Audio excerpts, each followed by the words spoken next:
Thank you, ladies. Hello, everyone. Welcome. Welcome to Center for Spiritual Living, Northern Colorado. My name is Reverend Lea Alvarado. So glad that you have joined us today, and welcome to those online as well.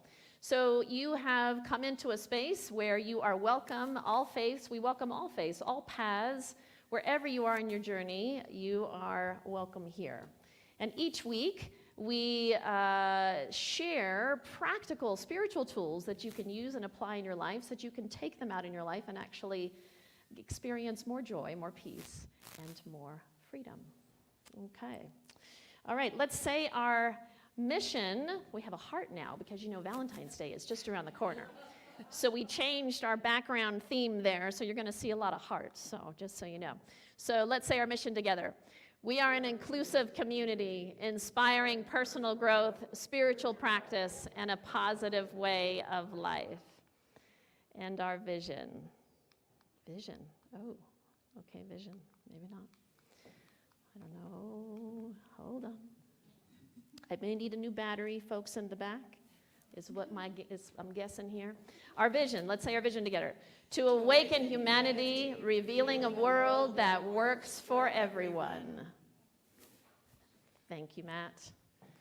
All right, I'm going to need someone to change the slides, though, because now my clicker went away. It just moved. Isn't my team amazing? Ask and it is given. I just ask and they appear to assist me. Okay. So space bar, no, next one. Keep going, space bar. There we go, back up. There we go. Okay, do we have kiddos today? Do we have some kiddos? Come on up. I think I'm not supposed to say that word anymore. Is that, youth, wonderful people. All right, let's sing. Thank you, Matt. All right, 1, 2, here we go. God is everything there is, so I am part of God. I know there's lots of good for me and everybody else. I'm thankful and grateful for everything we have. So I let go of this prayer, and so it is. Woohoo!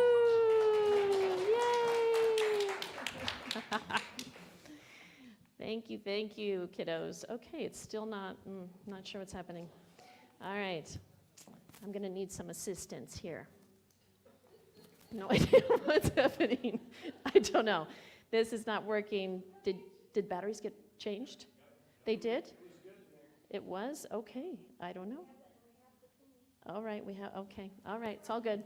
Okay, so we're going to do some announcements, and I'm going to invite up Arpie Miller.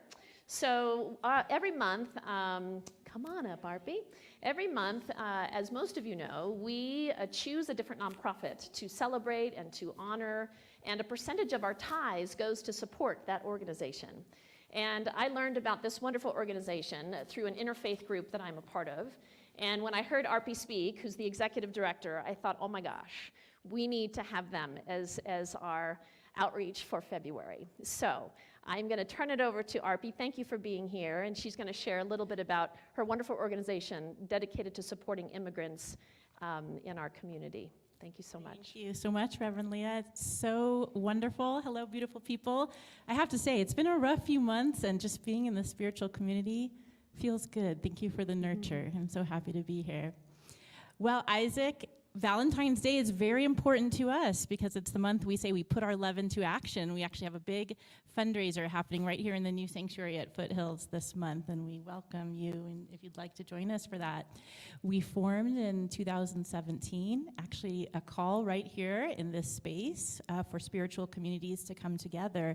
We had a lot of just ugly rhetoric and tension and bullying that immigrants were experiencing in our community, and some changes in policy where we were seeing a lot of families separated, where we had head of households being called into immigration detention for no real reason, just because of changes in policy, and then being deported. And so we came together as spiritual communities and asked ourselves, because so many of our wisdom traditions are grounded in care for one another and love of our neighbors, what's our role in making sure that whatever's happening in the rest of the world in Fort Collins, we're a safe and we're a supportive community? And so that was our birth. And since then, we've grown into this incredibly love-filled, joyful community. Getting to talk about Isaac is like my favorite thing to do, because we really feel the love that we're creating in our coalition so deeply. So now we have 15 faith communities that are member faith communities and many new friends. And we work with immigrant leaders, and we work with faith leaders in our school districts and community-based organizations. And we really ask the question, how do we put our love into action to support one another and make sure that everyone in Fort Collins feels safe and empowered to kind of thrive to their maximum potential? We have a lot of programs, but I know I need to keep it short, so I have some literature about that. But we have an emergency fund for immigrant families going through cancer diagnoses, a death in the family, because they have a lot of barriers to get access to other funds in town. We have a legal fund named for a youth that was fighting his asylum case here in Fort Collins and lost and was deported and was killed in his killed by the gang members that he was actually fleeing when he left Guatemala.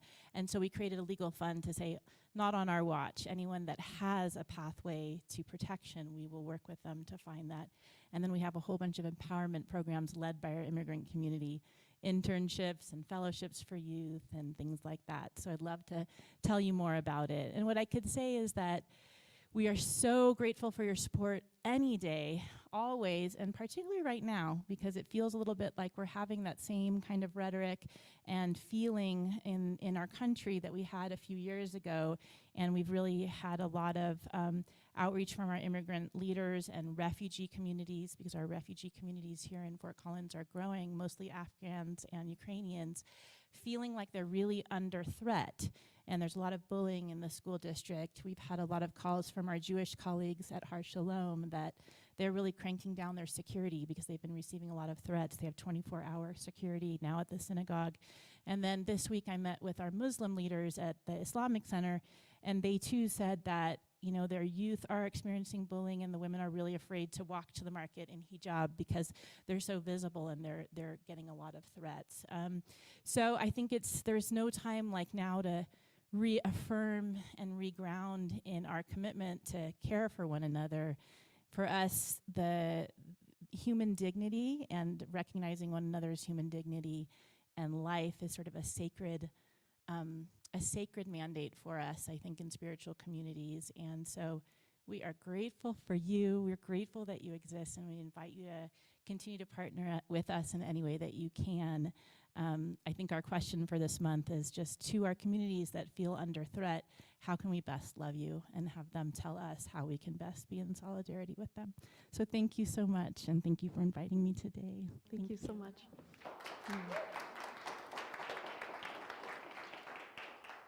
Thank you for your beautiful work in the community. Thank you. Thank you for being here. Okay, next up. So I'm going to be teaching a class at the end of February called Change Your Thinking, Change Your Life, 6-week class. And this course is designed to uncover your beliefs, your thoughts, your behaviors around 3 very important areas: relationships, because you know that's important, right? Money, and health. So you're going to learn powerful tools. We're going to dive into all 3 topics, and you're going to grow in the areas where you're already thriving, and you're going to learn new things in the areas where you need a little assistance and a little support. So come join us, come join me. It'll be taught here right across the way. So you can register on our website for that if you're interested.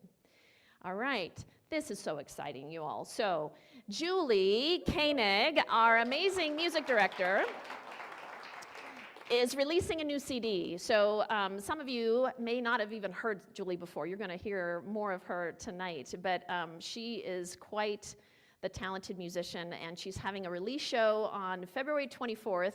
And tickets, it's at the Wolverine Farm. So this is again on our website and on the news, in the newsletter. You can find out more. Anything you want to say about that? Yeah, so this is my first CD that's all original songs that I wrote, and it's all really introspective and personal and vulnerable. So it's a really special thing that I'm putting out there. And And Wolverine Farm is in Fort Collins. It's a really cool space. They have art installations and host workshops and lots of cool stuff, and they really highlight local artists. So the tickets are kind of limited just because of the space, so do make sure you go on to the Wolverine Farm website to reserve your ticket. I would love to see you there. And if you would like to hear the 2 singles that I've already put out, I am on Spotify and Apple Music and iTunes and all that good stuff. So just under my name, Julie Koenig. Thanks, Julie. Yay. And you're going to hear one of her songs tonight. So we're excited about that. All right, meditation. Many of you know we do meditation pre-service, but if you didn't know, just so you know, 15-minute meditation we do prior to every service from 4:30 to 4:45. So just wanted to remind everybody that we do offer that, so you'll know for next time if you missed it today. All right, and then tonight we have a potluck. So we do that twice a month. We have great food back there. Whether you brought food or not, come join us. It's a great time to connect and have great conversation and enjoy some lovely, wonderful food. I am not a very good cook, but others are. So there's lots of good stuff. So join us. Join us, join us. Okay. All right, and everything else is on our website. There is our website there, cslnoco.org. And if you like QR codes, certainly you can scan that and it'll take you right there. All right, everybody. So we're going to slow down now. We're going to move into the stillness. I'm going to hit the singing bowl. I just invite you to let the sound of this just wash over you. And then we're going to move into a chant sung by these wonderful ladies over here.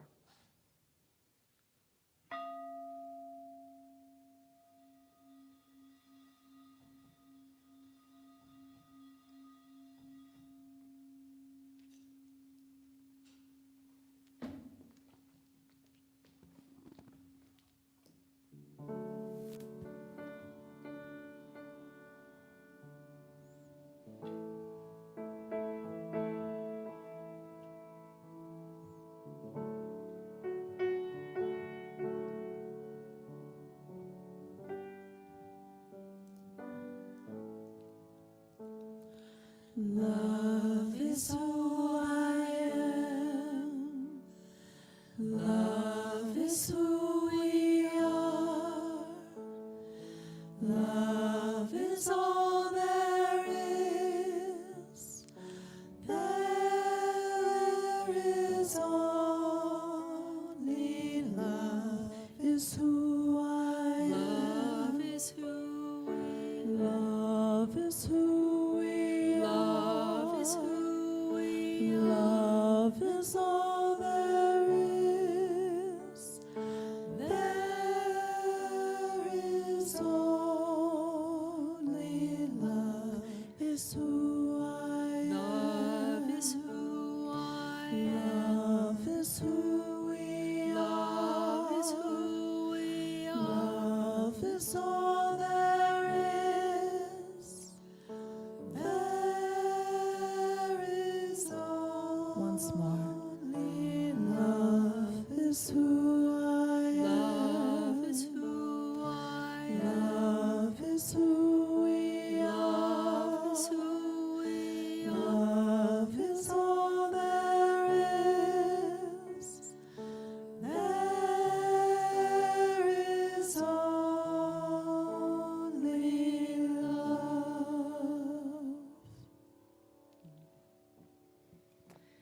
So please join me as we move into prayer.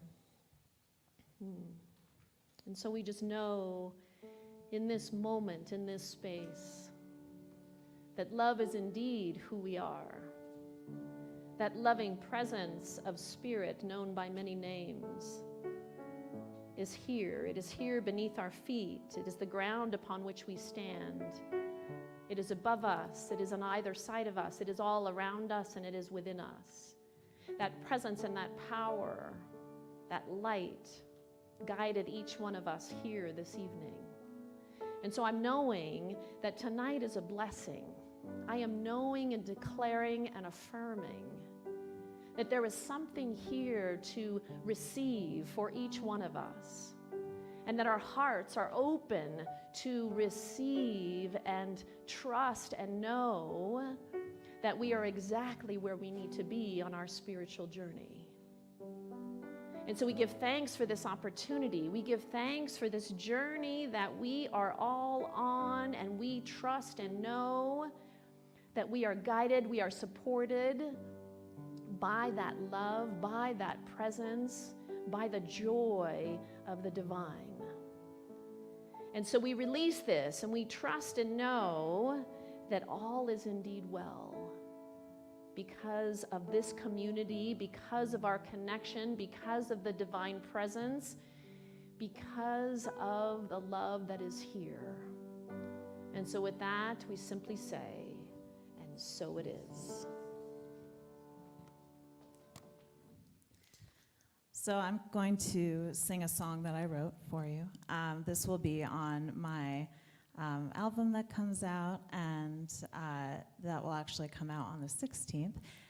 This song is called Clouds, and I wrote this when I was experiencing a lot of depression and wanting to have an outlet for that. And writing music is one of the most helpful and therapeutic things that I can do for myself. So it really, really helped me to translate it in that way. And the topic today is lessons in uncomfortability. And I think sometimes it is important to let yourself feel uncomfortable and then know that that will pass and that it's not for forever. So this is Clouds.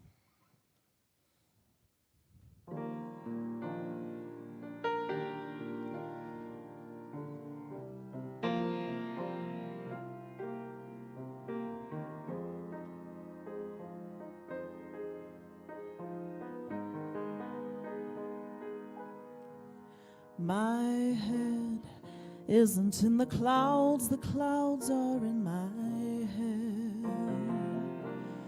Watching people through a glass jar, carelessness can't be too far. Ooh.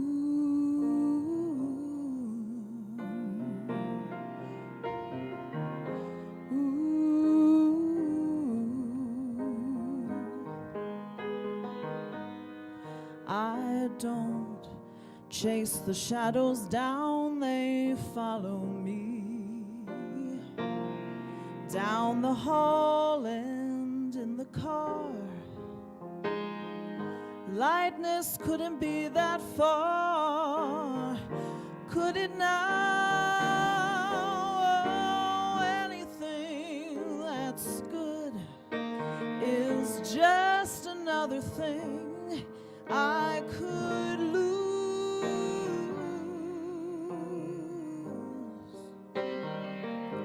I know this feeling always goes away, but what if this time it decides to stay?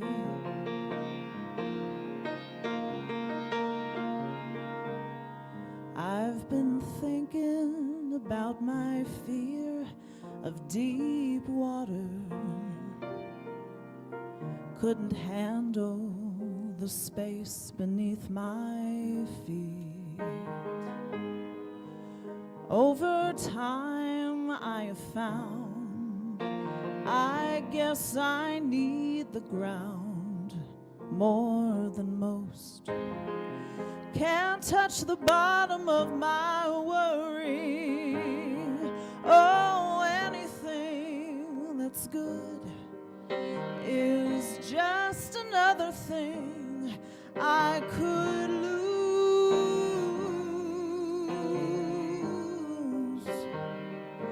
I know this feeling always goes away, but what if this time it decides to stay?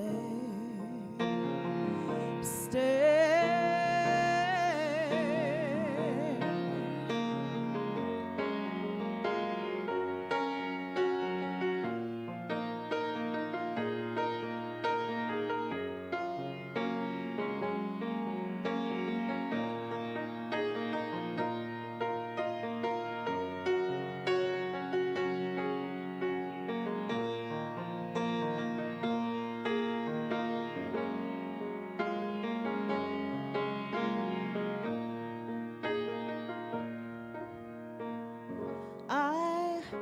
thought that time would make me wise. Still don't know anything. Why do memories flash before my eyes like someone who's about to die? I catastrophize my life like it's my 9 to 5, but I don't have the time. No, no.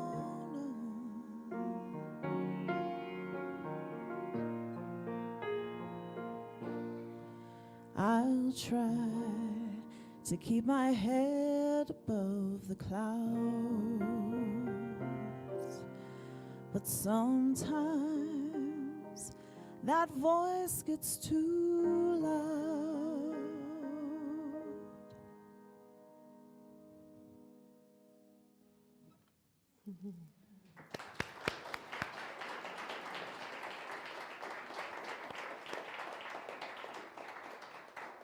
Beautiful, Julie.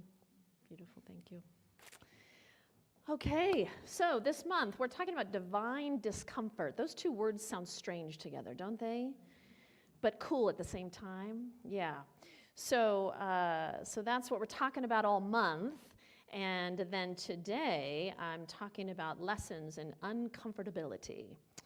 So as a society, we have normalized discomfort a little bit. Yeah, it's normal to feel a little uneasy, a little uncomfortable. Discomfort is there. It's like in the background, right below the surface. And so we don't always know that it's there. Or we know that it's there, but we choose to not look that it's there. We choose to not look at it or give it much attention. Most of us have discomfort on some level. It might show up as physical discomfort or mental or emotional or even spiritual. And you know, when we begin our spiritual journey, when we begin that path, we start to become aware of all the places and spaces in our life where there's discomfort. Yes? Whether we want to see it or not, we start to notice the things that we have been ignoring, the things that we have been pushing aside, the things that we haven't really wanted to look at. And so when our awareness grows, it's like shining a light on all of those parts of ourselves that maybe have been in the darkness a bit. And so the temptation is to dismiss it. The temptation is to ignore it, but to really grow spiritually, it requires us to sit with the discomfort sometimes. To notice that it's even there, to be with it, to sit with it, and to ask it, what is it trying to reveal to me? What is wanting to be revealed through the discomfort? In the current book study that we're doing a wonderful book called I Am the Word by Paul Selig. And in the book, in the chapter that we're reading right now, they talk about that there are two ways to grow spiritually. I suppose there's maybe more than that, but this is their perspective, that there's two ways. One is a conscious way, and one is unconscious. So that pretty much covers it all. You're either doing it in an unconscious way, which means that the discomfort is all kind of banging around, we're kind of running into things, and maybe that metaphysical 2x4 is like wham, you know, we're going through life and life is coming at us, and then suddenly we wake up and go, oh, whoa, I actually need to pay attention here. So that would be the unconscious version. Or we can do it consciously, where we recognize and know that the discomfort is there. We see it over there, and we make a conscious decision to dive into it and to say, okay, I see you here. I know the parts that are uncomfortable, and I am willing to face them. I am willing to grow and learn through them.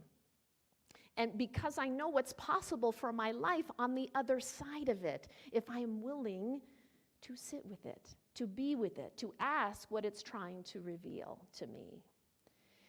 M. Scott Peck said, The truth is that our finest moments are most likely to occur when we are feeling deeply uncomfortable, unhappy, or unfulfilled.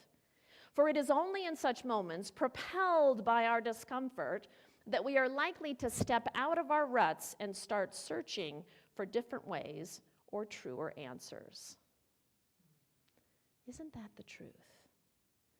It's the discomfort that pushes us to change sometimes, doesn't it?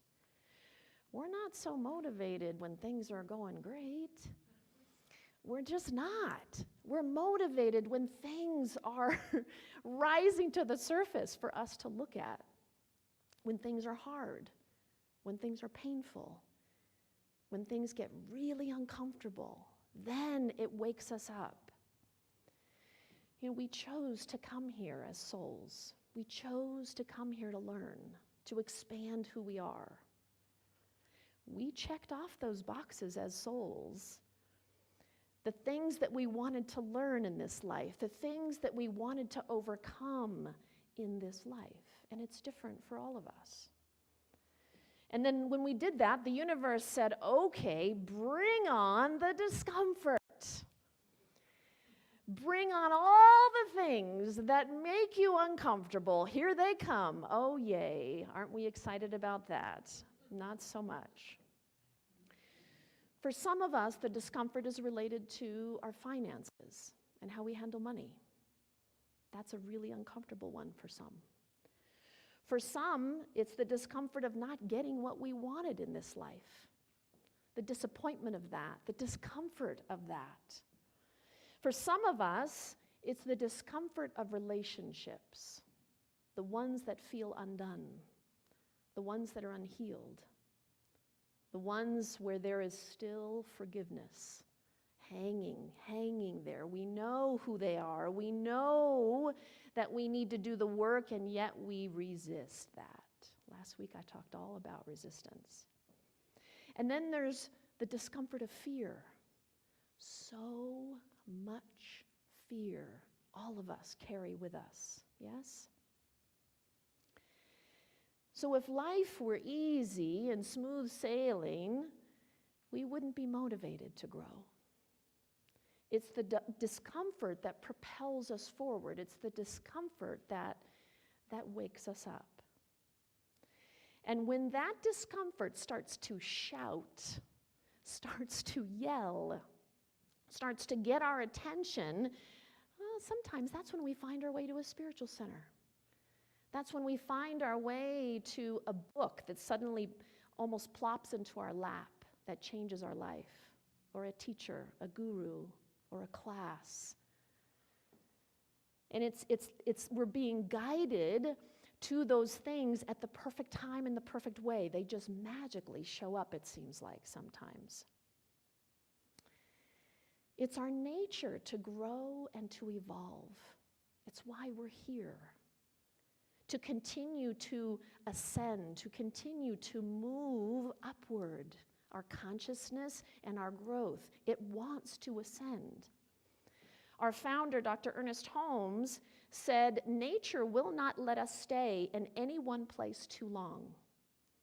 She will let us stay just long enough to gather the experience necessary to the unfolding and advancement of the soul. Nature demands the change in order that we may advance. So as much as we want to stay in that comfy little cozy, I don't know, I think of a beanbag chair. Do you remember the beanbag chairs in the 70s? I think they're still around. It's super comfy. You just want to sit in, and when you get up, there's like an imprint, you know.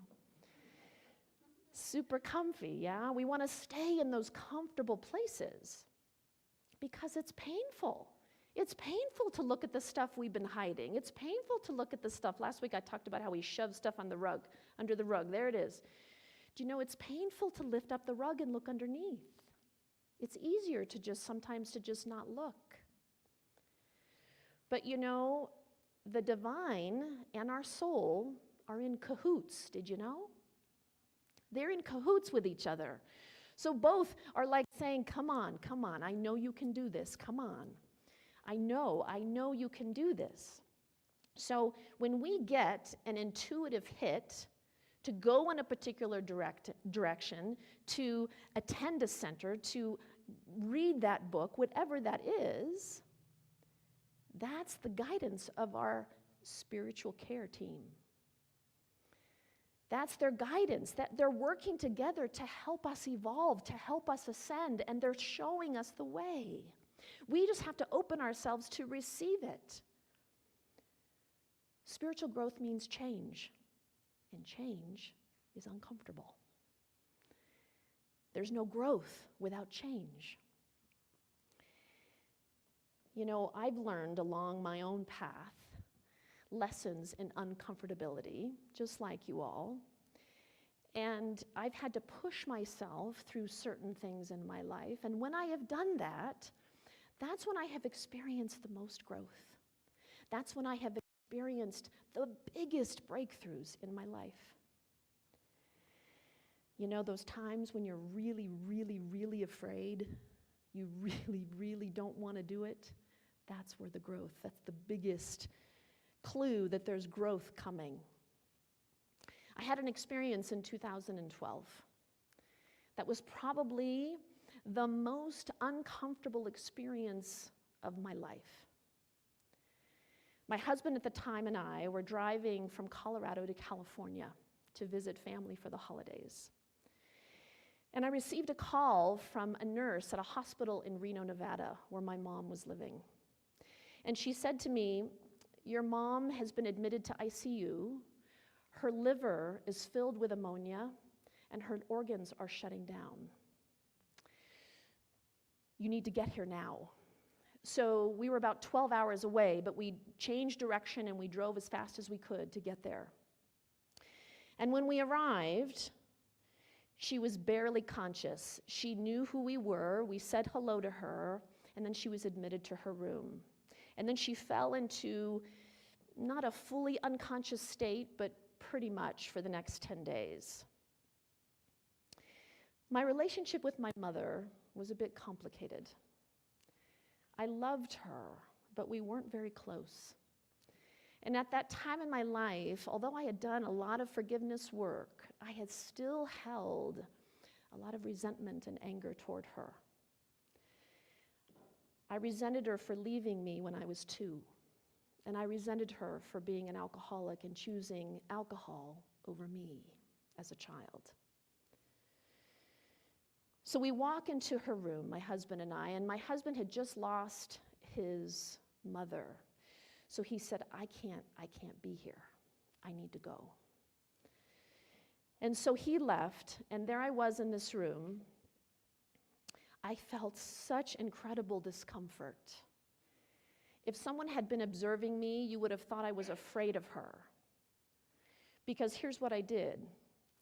There was a chair there by her bed, and I took that chair and I moved it to the farthest corner of the room, as far away from her bed as I possibly could. I wanted to leave so badly. She wouldn't have known, but something compelled me to stay.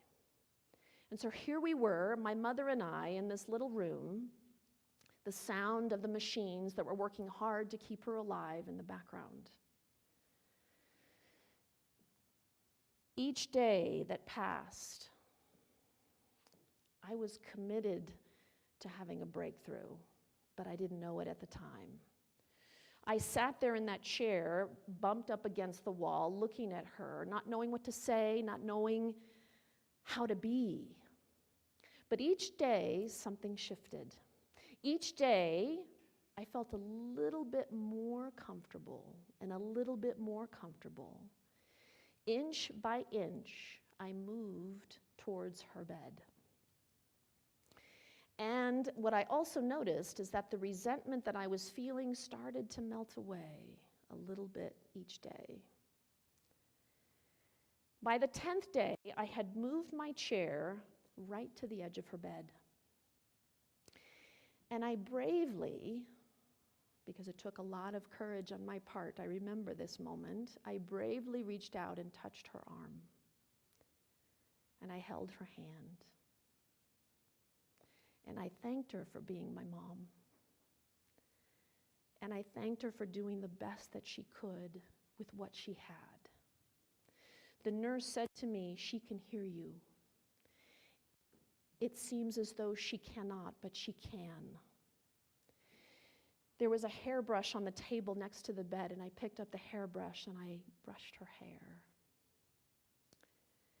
And as I sat there, a song came to mind, a song that is a traditional Sikh blessing called the Longtime Sun. And so as I sat there, I sang, and I am not a singer, but I sang this song to her, and I repeated the phrase over and over again.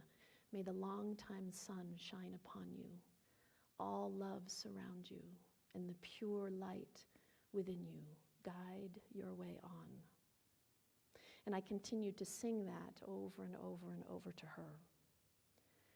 She passed in the middle of the night on the 11th day, and I was right by her side.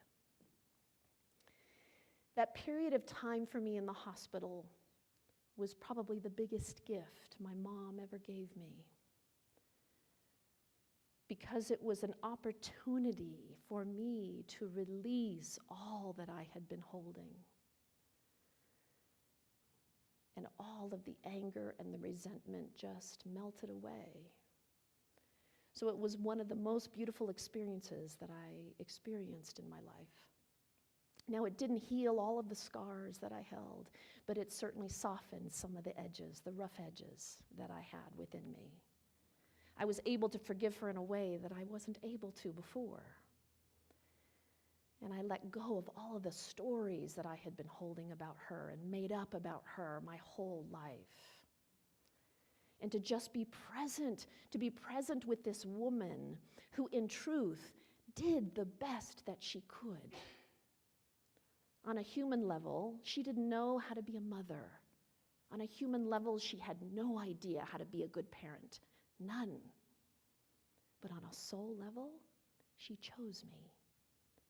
And on a soul level, I chose her. So that we could come together in this life to experience discomfort, to experience the discomfort of all of it in all the years that I knew her. Buddhist teacher Tara Brach said, Buddhist practices offer a way of saying, hey, come back over here, reconnect. The only way that you'll actually wake up and have some freedom is if you have the capacity and courage to stay with the vulnerability and the discomfort. So the spiritual path drops these experiences into our life so that we can grow, so that we can expand who we are. And sometimes those experiences are hard. But we have to trust that this thing that I am feeling such discomfort about, that there is something there for us. There is something there that is trying to get our attention, to wake us up. So if we can stop and notice, oh, this area over here that I am feeling extreme discomfort about, oh, I am being guided in this moment to look over there, to pay attention to what's there. There is something there for me that is going to serve my growth and my evolution. We can't always define it. We don't always know the outcome. We have no idea how it's all going to turn out. But that's where we trust. We trust the unfolding of our life. We surrender and we say, okay, I don't know how this is going to turn out. I have no idea. But I am willing to just take one step, 1 inch at a time.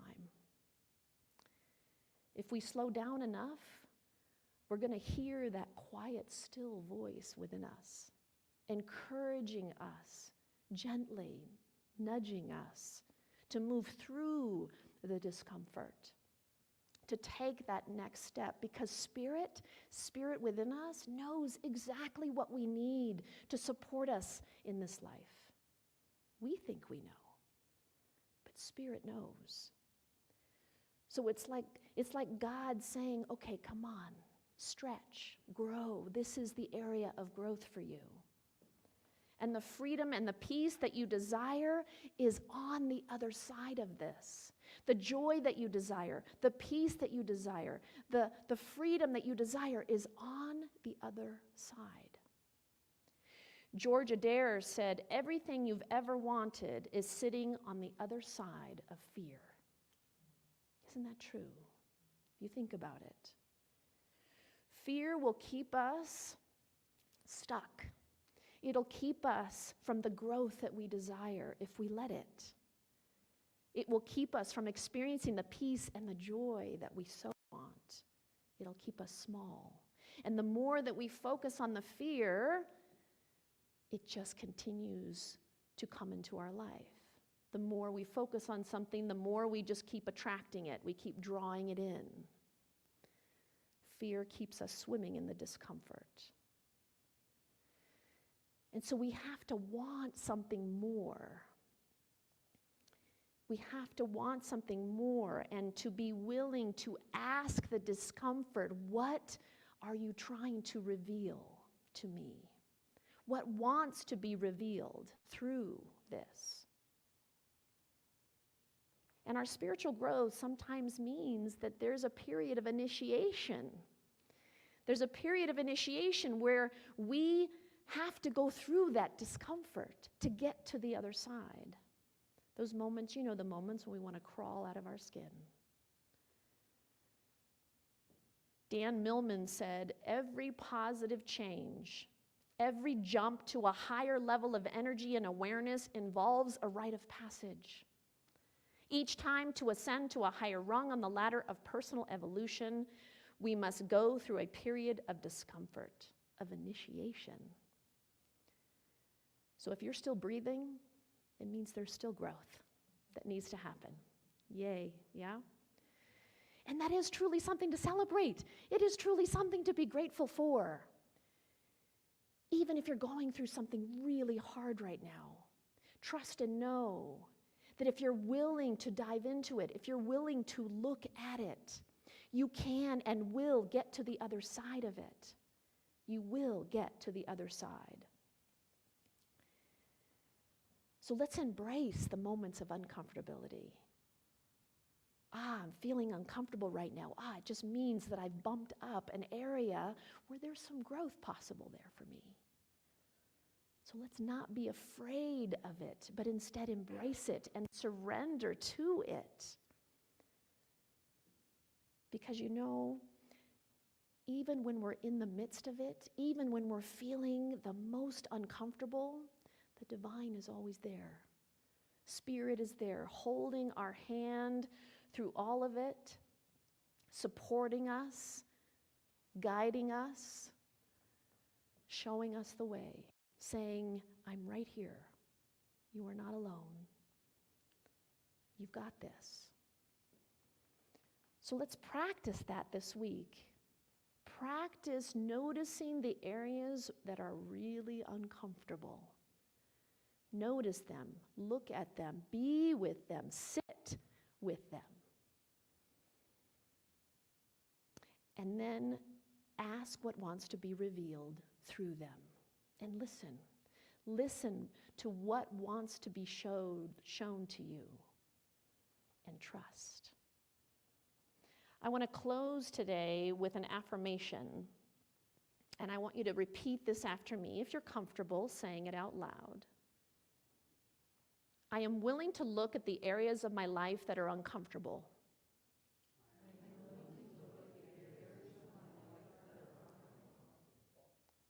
I know that what is being shown to me is helping me grow.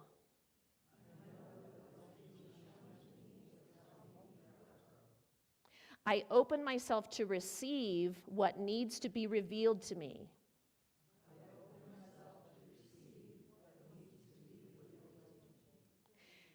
And trust that peace and freedom is possible for my life by doing this.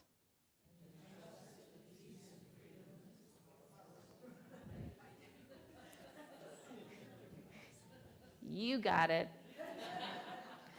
All right, everybody, let's close out in prayer. Practitioners, please stand in high consciousness. And so right here in this moment, We are filled with gratitude, for we are celebrating the lessons in uncomfortability. We are celebrating that discomfort in our life because we know that there is something great that is shifting and moving within us. We know that there is a light that is within each of us that is guiding us through this journey, through this process, helping us to get to the other side where we can experience peace and freedom and joy and all that we desire and more. And so I am just so grateful for this moment to be reminded of what is possible for our life. That those feelings of discomfort, those feelings of uncomfortability are feelings not to be afraid of, but rather feelings to celebrate, to trust, to know, to surrender to all that is unfolding in our life, and to let go and to let God do God's perfect work through us and as us. And so with that, we release this, we trust, we let it go, and we simply say, and so it is.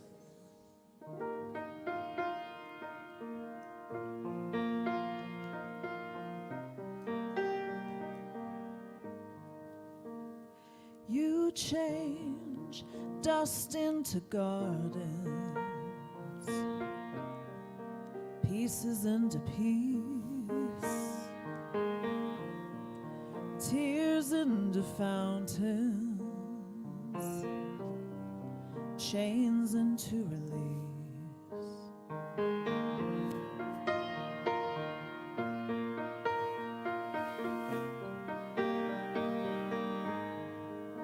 You are doubt into action, vision renewed, perfect creation unfolding in view. You hold all of heaven inside you, no matter what you go through. And if your dreams burn down to ashes, you rise again. You are the light of God, the power of prayer lifted up. Every breath testifies you are the light. You are the light. You are the light.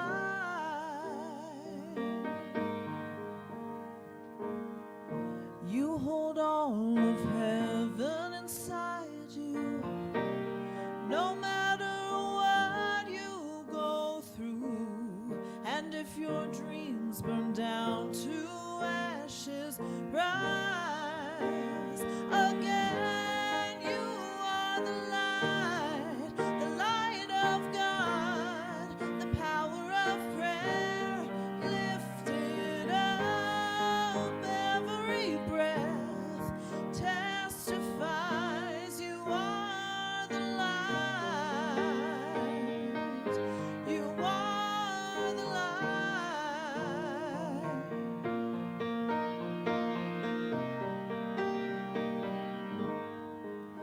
Hallelujah, hallelujah, hallelujah,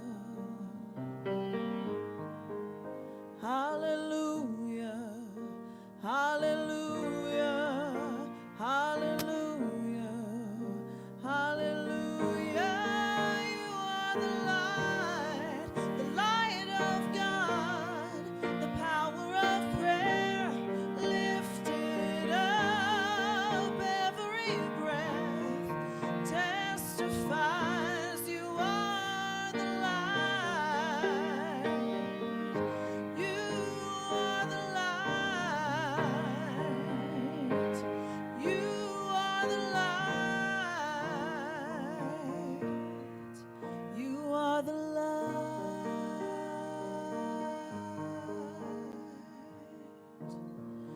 Dust into gardens,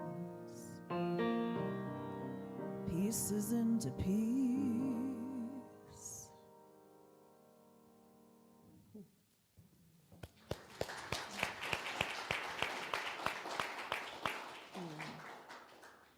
So if there was something that touched you this evening, something that opened your heart, I just invite you to give. And there are a number of ways that you can do that. You can visit our website, or you can text to the number that you see there on the screen, or you can mail your gift to our office. So let's placing your gift, your offering over your heart, and let's say our offering affirmation together. This gift is spirit in form, circulating and blessing all it touches. Freely I give, and joyfully I receive.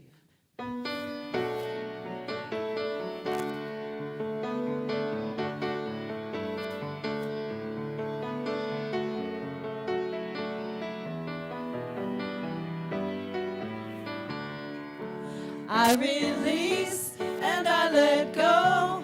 I let the Spirit run my life, and my heart is open wide.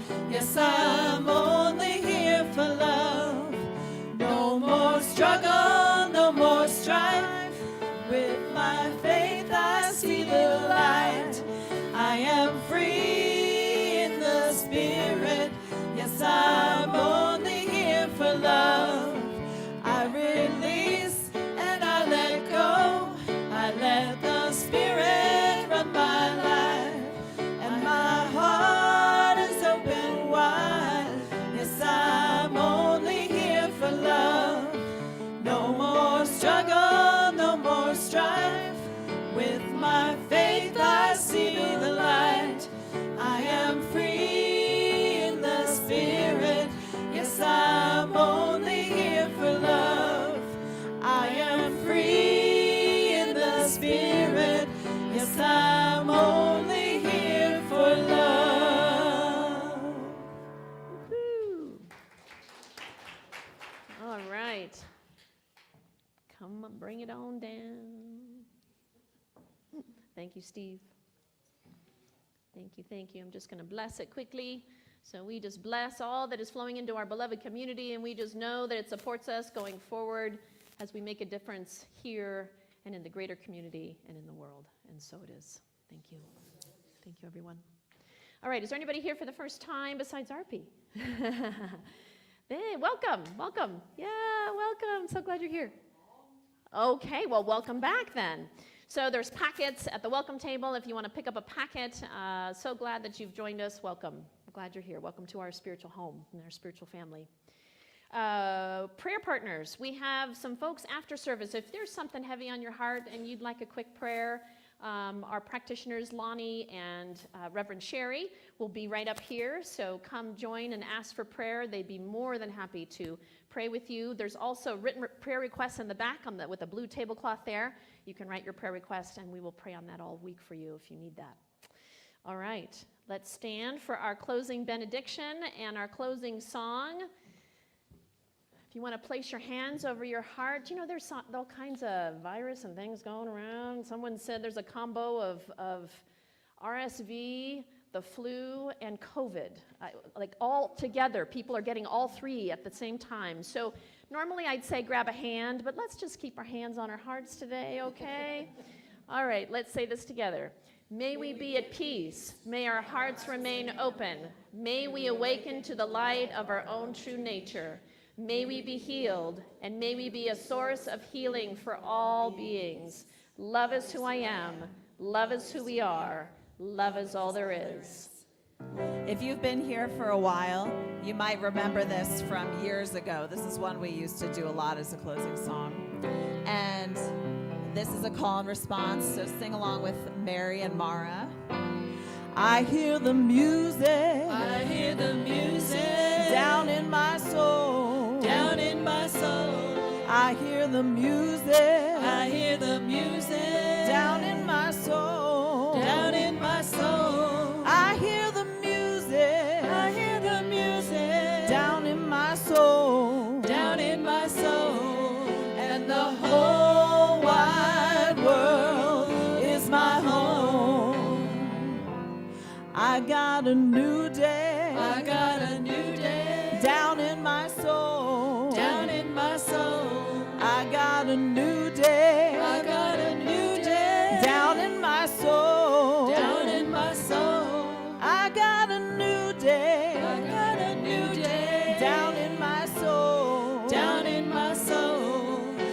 and the whole wide world is my home.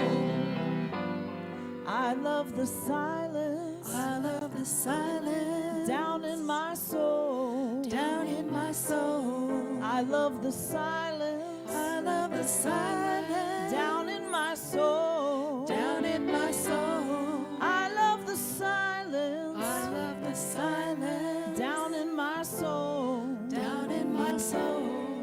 And the whole wide world is my home. I feel the power. I feel the power